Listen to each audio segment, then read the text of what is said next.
Esther agrees to help the Jews. When Mordecai learned all that had been done, Mordecai tore his clothes and put on sackcloth and ashes, and went out into the midst of the city, and he cried out with a loud and bitter cry. He went up to the entrance of the king's gate, for no one was allowed to enter the king's gate clothed in sackcloth. And in every province, wherever the king's command and his decree reached, there was great mourning among the Jews, with fasting and weeping and lamenting, and many of them lay in sackcloth and ashes. When Esther's young women and her eunuchs came and told her, the queen was deeply distressed. She sent garments to clothe Mordecai, so that he might take off his sackcloth, but he would not accept them. Then Esther called for Hathach, one of the king's eunuchs, who had been appointed to attend her, and ordered him to go to Mordecai to learn what this was and why it was. Hathach went out to Mordecai in the open square of the city in front of the king's gate.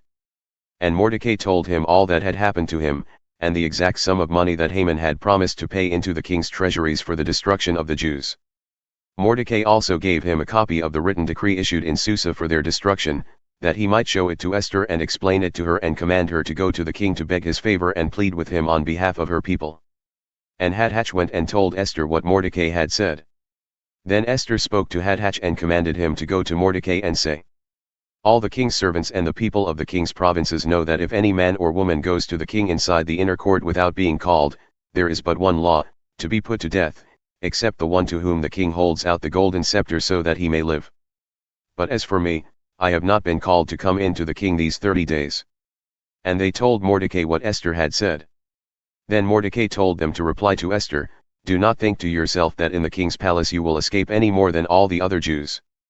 For if you keep silent at this time, relief and deliverance will rise for the Jews from another place, but you and your father's house will perish.